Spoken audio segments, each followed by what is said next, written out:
Hey everybody, this is Everyday Commentary, and it has been a really long time since I did a Sweet Stuff Saturday.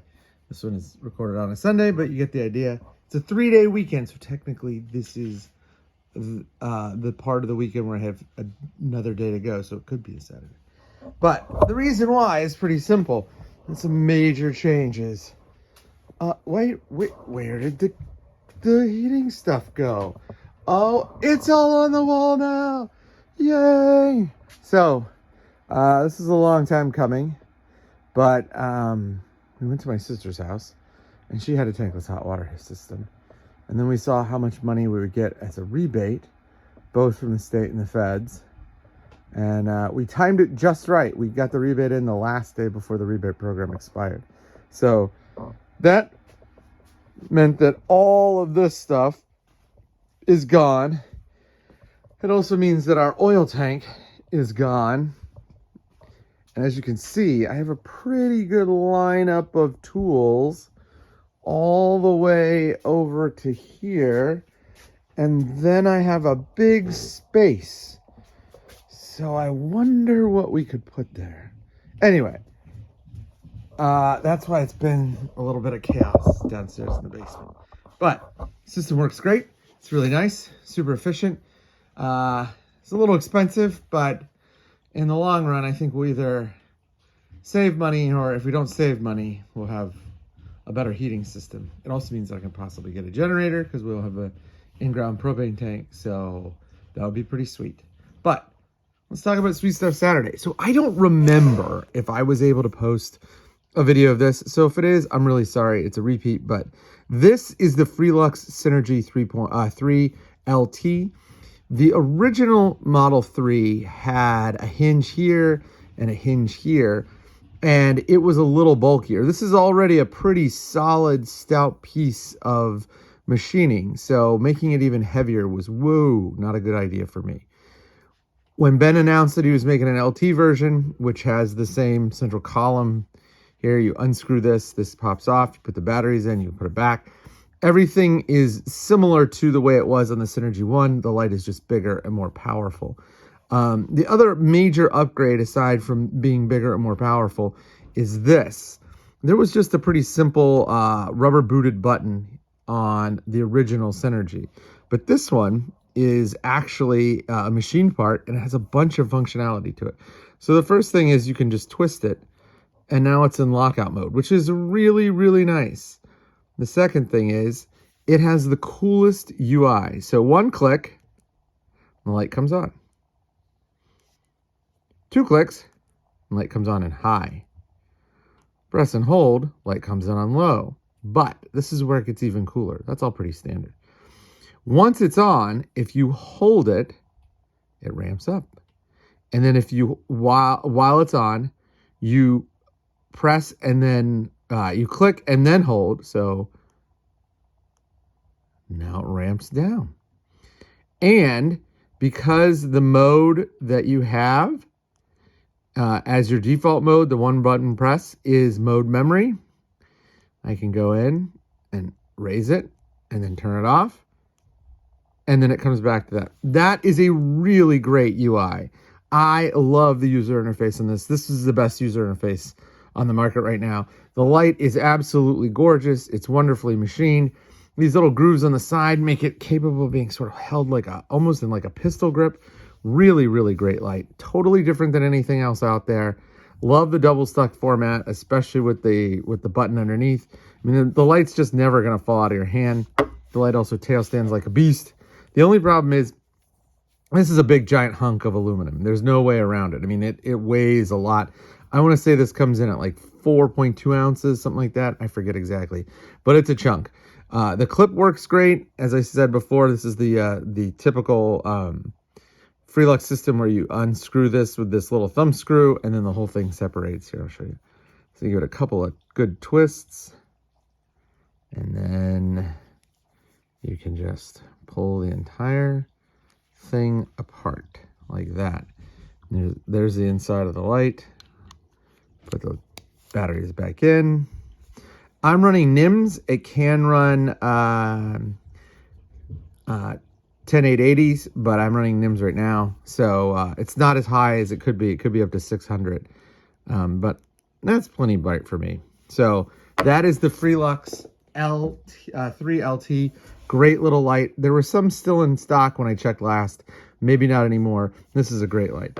Another item on the up for review is this knife. Boy, this knife is dirty. I took it yesterday when we went fishing, and then I cleaned it off, and we did a really nice pocket knife lunch at a cross-country meet. But this knife is the Ozark Trail 7.5-inch knife. Everybody's calling it the Ozark Grail. It's a $10 bug out. It is a great little knife. It sports D2 blade steel. It is coated. The coating is not great, but it's also not terrible. It has a sliding bar lock. The handle is FRN over some steel liners. The sliding bar lock works great. After I got the knife, I opened the package. It was like sloppy as hell. So I did some adjustments and I got it back basically to where I want. There is a little smidge of blade play, but nothing significant, and certainly nothing more than what you would find on a premium version of this knife, like the Iridium, or like if you discount the steel, it's very similar to the Kershaw Bel Air or the bug out itself. Really, really good knife. Like this knife a lot. It's $10 from Walmart. If you can find it, more power to you, because this is a sweet steal of a knife. But this is the thing that I'm most looking forward to sharing with you. This is also something that I want you to check your local laws on. This is a really complex area of the law. I've actually been working on this issue for AKTI, and I just have to say it is just daunting to me to figure out exactly what the Federal Switchblade Act means. But the next knife is an automatic knife. It is the Gen 3 Shift from Axial Knives. It is this one is in blue with black-washed Magna Cut blade. The blade is 3.5 inches. The handle overall is just over 4 inches. I think it's like 4.13 inches. It weighs just about 4 ounces, and the action is staggeringly good. Oh, I've had a couple of autos. The action on this, the only knife that I've had that was an auto that had action that's like as good or better is I did have a UTX 70 from Microtech. That knife was unbelievable. This knife is really, really close, if not the same.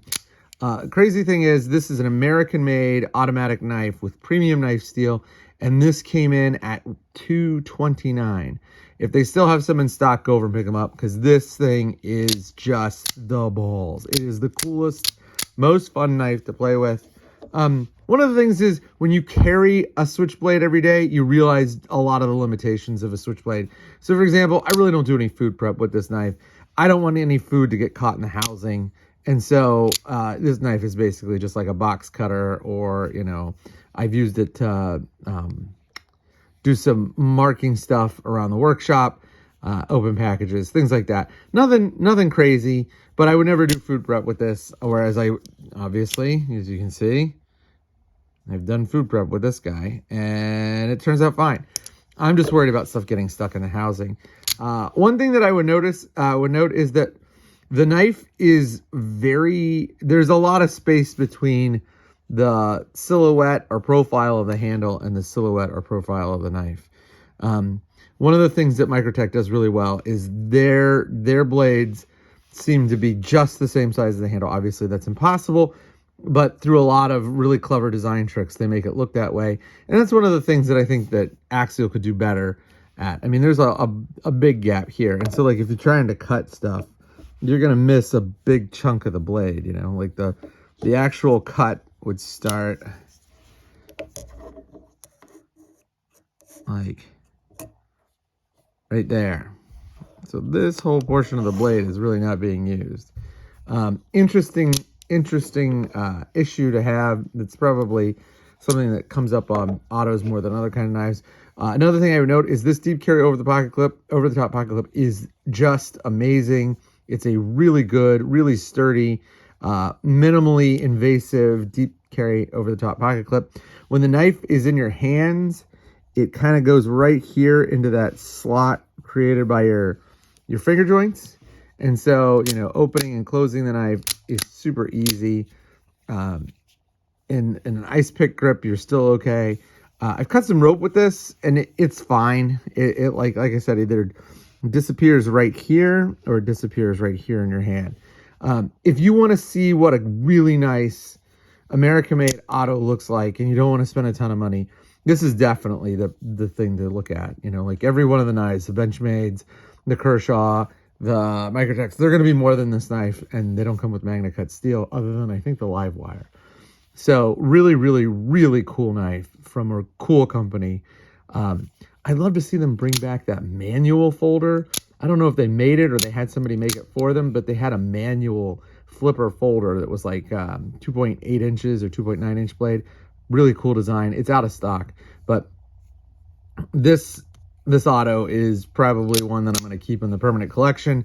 I don't have an auto in the permanent collection yet, but this is one that is definitely vying to stay there. Really, really great knife. One last point about this. They have something called a glide bearing system that makes the button super smooth, and I agree with that. They also have something called a hammer lock, which locks the blade open. But as with all autos, except for the deadlock from Hawk Knives, there is a pretty significant amount of blade wiggle here. And that's just the nature of the beast. You're never going to get rid of that. It's always going to be there to some degree, and that is in part endemic to the design of an automatic knife.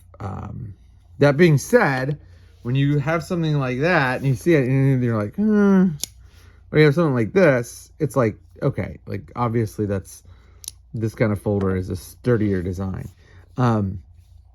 Cool knife, super duper cool knife, but it really has shown me like the limitations and flaws of an auto, and I don't really think there's a way around them. I think that you just decide that it's a trade-off you're willing to accept.